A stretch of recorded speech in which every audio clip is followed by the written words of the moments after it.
The Neotec 92cc Stihl Clone Chainsaw that y'all saw in a video over 9.5 months ago when it was brand new. Customer brought it back in the shop yesterday, and guys, we're gonna find out what's wrong with it.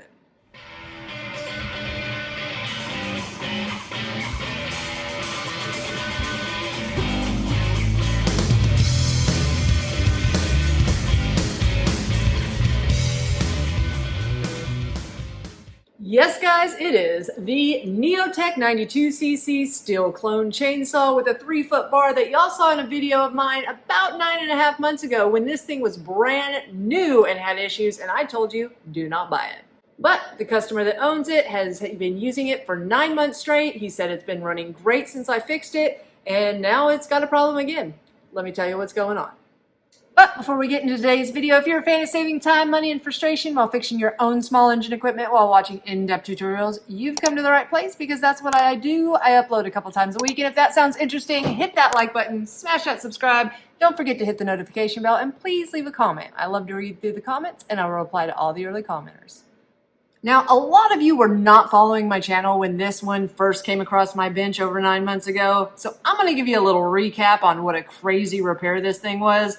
When it first came in, it was brand new. The customer said he tried running it for like 20 seconds, and some of the things I found were quite astounding. So the customer brings it in and said it is flooding out constantly. It was just pouring out the muffler while he was trying to run it, and it would never run correctly. So I dug into it. And the first thing I did when I was making a video on it was break out my HD endoscope so I could look inside the cylinder and see what was going on.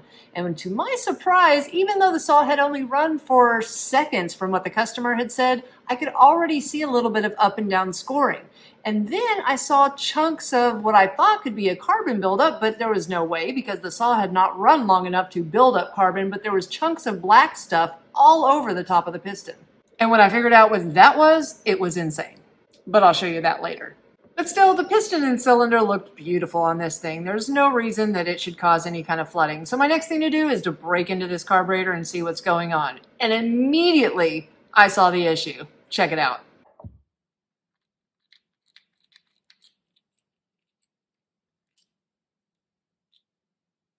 Huh. No way. I have immediately found what's wrong with it. Other than the fact that this diaphragm, look at that. Look at how off-center that is. I don't know if you can see it really well, but this circle right here, this should be in the center, not cocked off over to the side a little bit. Well, that's great. But look at this. This is the needle lever, and someone put it in upside down. There is no movement to that whatsoever. Wow. Wow, somebody on the assembly line wasn't doing their job that day. So I get everything put back together with a brand new OEM Walbro kit. I'm pretty confident this carburetor is going to work just fine, but I've got to figure out this whole black chunk situation. And it didn't take long to figure that one out. Didn't figure it out until I removed the muffler, because I did that because I did want to see the inside of the piston cylinder with that scoring, but the piston in there actually still looks beautiful, so that can't be it. But I saw all this oily black chunky residue, and once again, for running for 20 seconds and the customer saying that it was just flooding fuel through, I was like, well, what is this black stuff? But I figured it out. It's the muffler.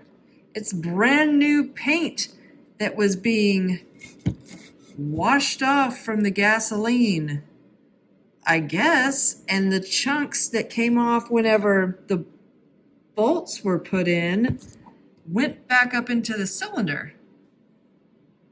Did that score it? I don't know. And after I do all of this and I'm ready to put this saw back together, throw some gas in it, and show you how it roars, I find this. Plug in, let's put some gas in her.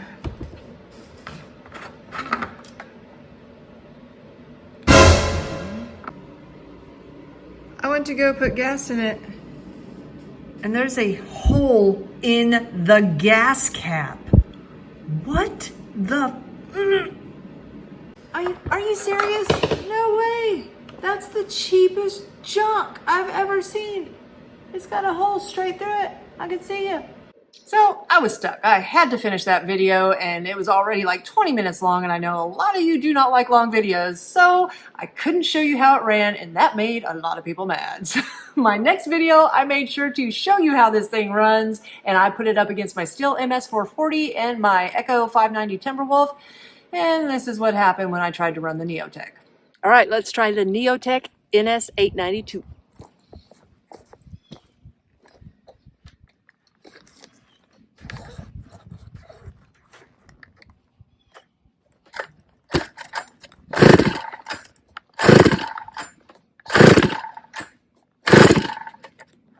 Yeah, great saw. See how easy that echo was to start?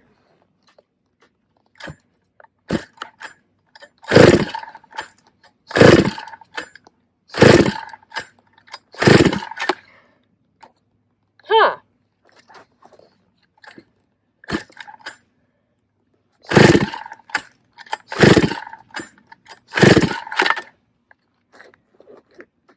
I already had it running, so I'm not choking again, but let's keep trying. So I've got the throttle compressed just a little bit.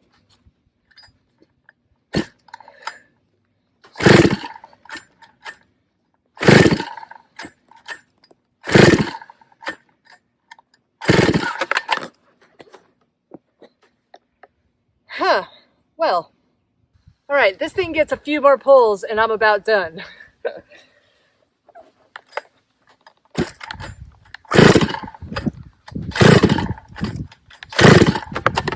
Give it some gas.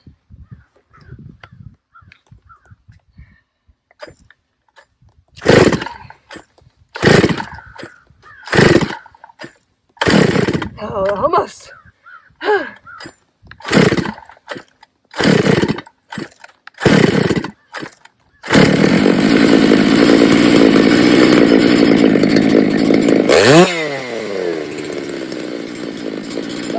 Okay, try it.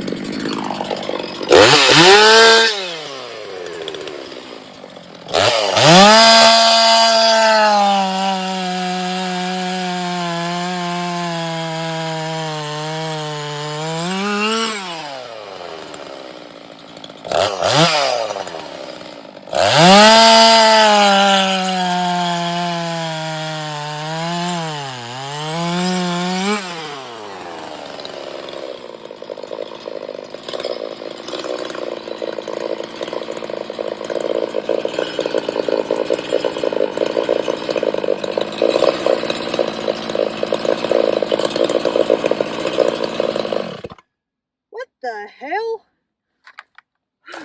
Well, guys, as you can see, it's still getting a little too much gas, and I have the settings on the high and low adjustments at 1 each because I figured it was probably about the same as the MS660.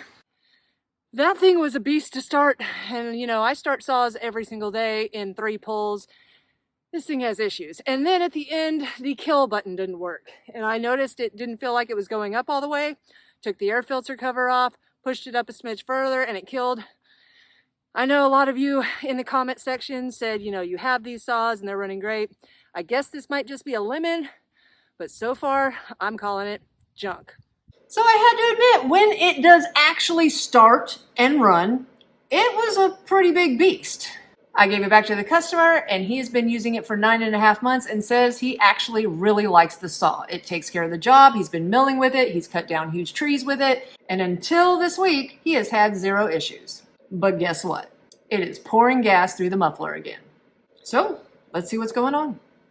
So first thing I'm going to do is bust out my Owl Torx tool bit set. If you don't have one, I put them in all my videos and in the link in the description box below. It's T7 through T40. Love it.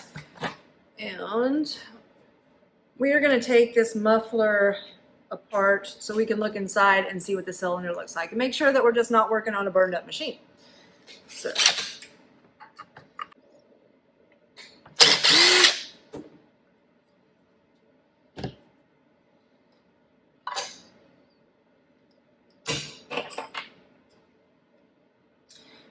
take you inside. This thing still looks beautiful.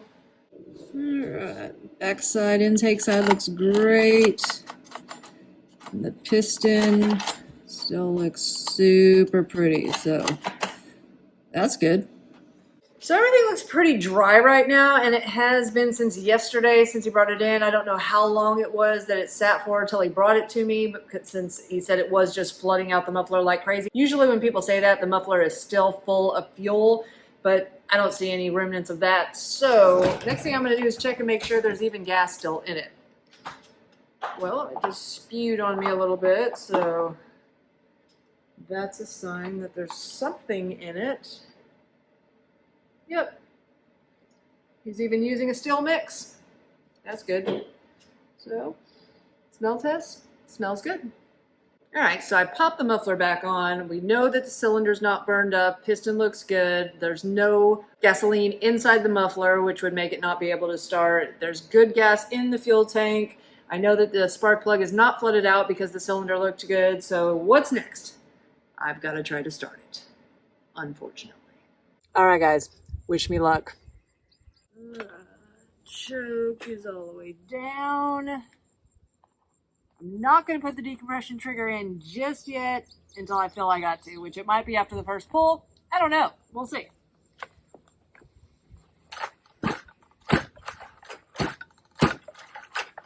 Here we go.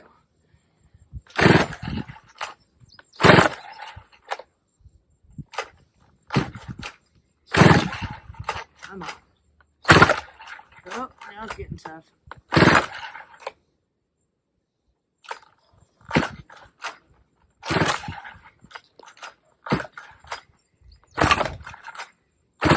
Now it's getting harder and harder the more I pull. No. It's just getting harder and harder. I think it's flooding out as I'm pulling it. Let's take it inside and see. Actually, I can tell already. Check it out. It's all wet. It's coming out the muffler. We got issues. Whew, that thing will make you bust a sweat. So it obviously is hydrolocking. The more I pulled it, the more harder it got. So I'm going to go ahead and take this cover of the muffler off again. That way I can make sure it dries out, because it's going to have to be dry before I go to start it again. Take the spark plug out, make sure it's dry that way. We're going to have to get into this carburetor and see what's going on probably. So let's dig into it.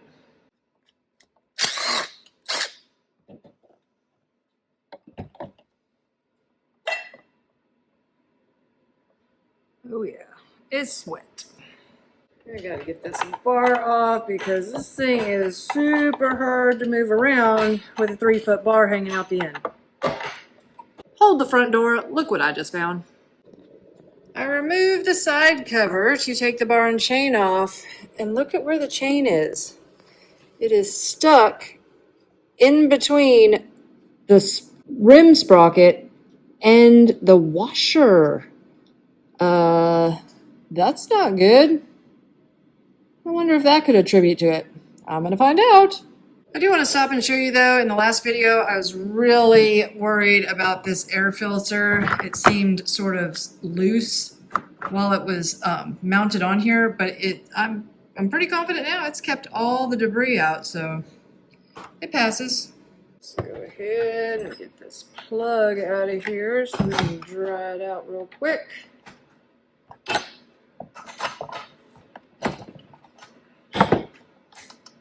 Yeah, super flooded. Ooh, geyser.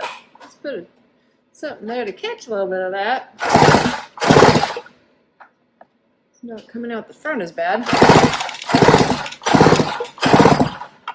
So this thing is super flooded. When I look down into the cylinder through the spark plug hole, it's like a little pond of gasoline down there, and it's still pouring out the muffler. So I'm going to turn it up on its end towards the handle and pull it a few times and see if we can get that out real quick.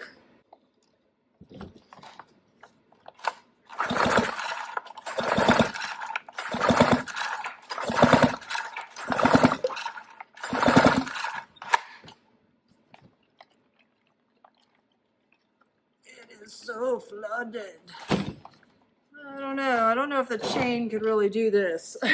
So that's a lot of gasoline. So I got it pretty dry inside. It is still moist, so I'm not going to choke it when I go to start it again, and I might even give it some throttle with my foot while I'm doing it, popping in a new plug, and let's see what she does. And I'm leaving the muffler cover off because I don't want any kind of resistance while I'm trying to dry this all out, so it's gonna be loud. Got it turned on. Gonna give it some throttle. Not doing the decompression trigger.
Okay guys, as much as I wanted this to be a easy fix, it is not. I'm gonna have to get underneath this air filter base and see what's going on with this choke, making sure it's not sticking, because this thing is not wanting to stop flooding. Just for giggles, I am going to double check and make sure that we have fire, because that would be the last thing I'd want to do. Oh, we got tons and tons of fire. Okay, that is not the issue.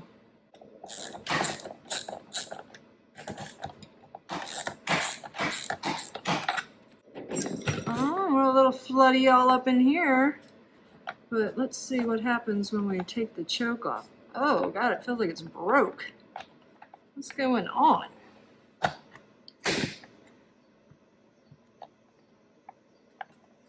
Push it. The choke wasn't stuck before. What's going on now? Everything's in its place. All the way down. Something's not working. I'm letting the choke. Well, there, I manually pushed it. That's kill. But how? Oh, it can't kill. Look. The kill wire has fallen out of it. Oh my God. Let me bring you in. So that's the end of the kill wire hanging here, and it's supposed to be in this little slot. That way whenever you come up on that, it hits that little prong right there and kills it. So even if I would have got it started, I would have not been able to kill it. So I got to get that back in there and make sure that this choke system's working. Maybe I'll leave all this off and try to start it. Alright, so I got a few questions that I need to speak with the owner about. First, the more gas that starts coming out of this saw, the more I'm getting a smell of something weird. And I don't think it's can fuel, but I'm not really sure because it smelled like good gas at first, but now I'm getting a weird smell. And also I want to ask about the kill because obviously he didn't say anything to me before about it, but the kill couldn't have been working. So I'm going to give him a holler.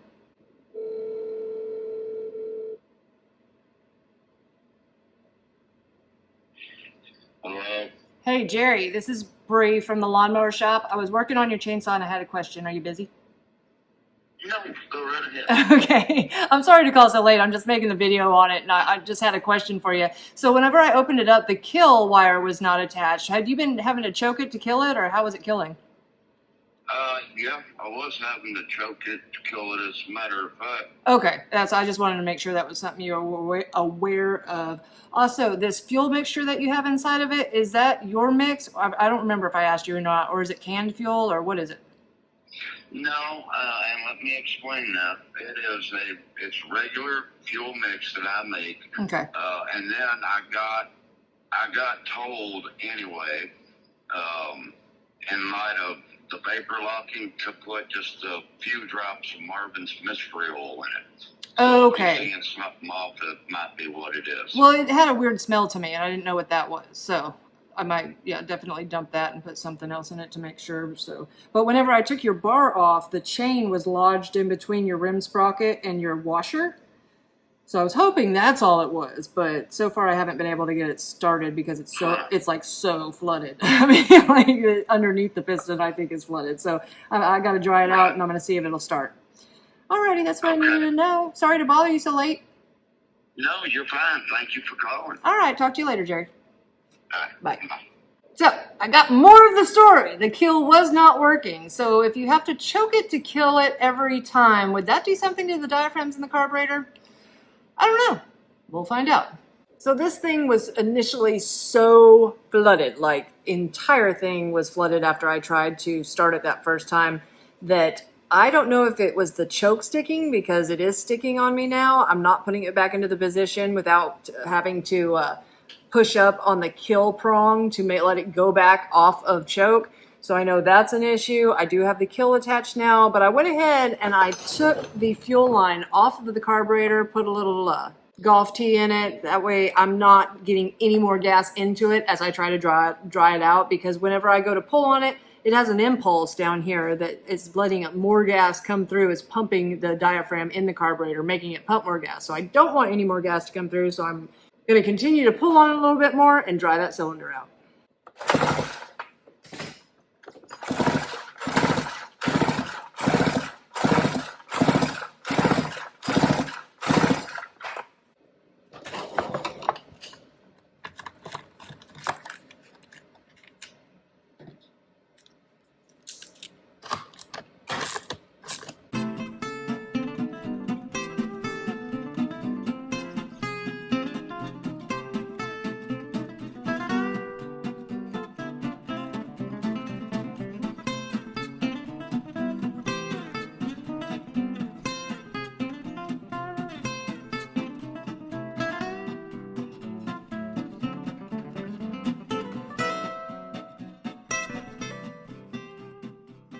And it's off.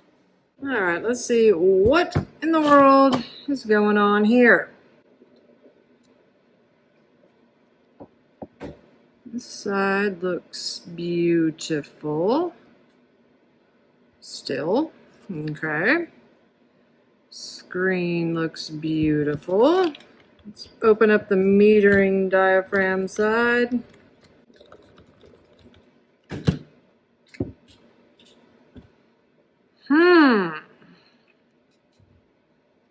That was pooched out a little bit.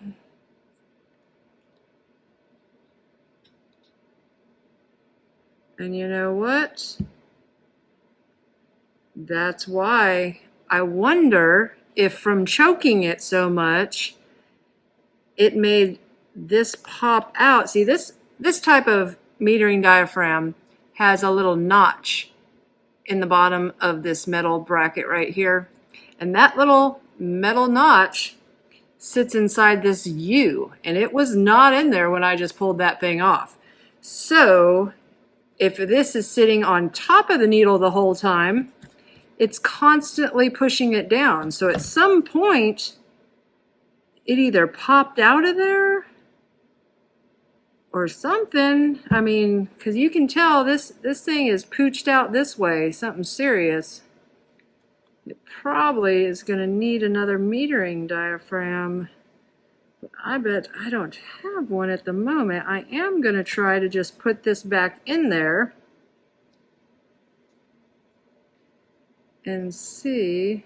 I mean, that doesn't come out easy because I can't get it in easy. I just can hold it still for a second. There it is. Oh, we're in. We're in like Flynn. All right.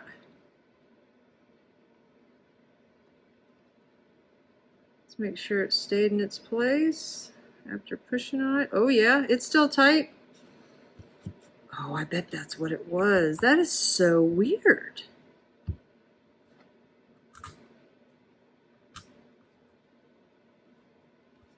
Because I'm the one who put the kit in. I know. You could watch the video, the last one. You know I put it together right last time, and it's been running for 9.5 months, so somehow that thing popped out of its little hole, and it could have been from choking it with all that pressure. I don't know. I really have no idea. I've never heard of that before, but this thing's got a lot of impulse, I bet, for it to just pop right out of there and suck it out of its spot. All right, so it's still super flooded, but he thinks it's gonna run now. All right, one more time, getting all this extra gas out. Oh, Lord.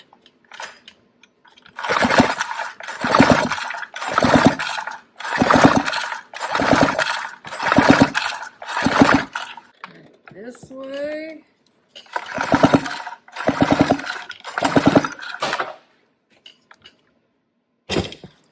Still had a lot of gas in it.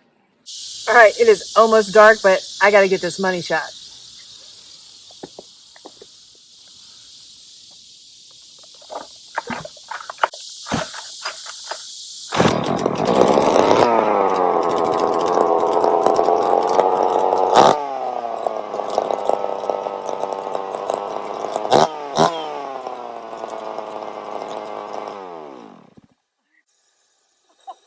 First pull. Oh my gosh.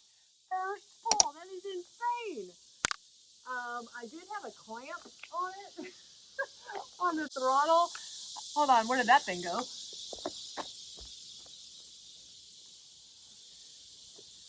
Oh, it broke my clamp. I did put a clamp on the throttle because my foot wasn't big enough to hold the throttle, but it is running a little high, and I got to put the muffler back on. But that thing seriously started first pull. That is not me starting it before I did this video. That's crazy. That is what it was. And that's the fix. Well, guys, that is insane. I have no idea how the metering diaphragm prong came out of the needle lever, but that's what happened. And it's just, you know, a process of elimination to find out what's going on with this saw. It actually runs great, and the customer is extremely happy with it. So I might have to backtrack on what I said before about do not buy this chainsaw, because after 9.5 months, it's still going strong. So thanks again, guys, for tuning in to Chickanic. Hopefully this video saves you time, money, and frustration in the future. If you haven't found me on Facebook, find me at facebook.com/Chickanic, find me at Instagram at TheRealChickanic, or find me at Chickanic.com, where you get your own t-shirts, hoodies, and long sleeve shirts. Thanks, guys, and have a great day.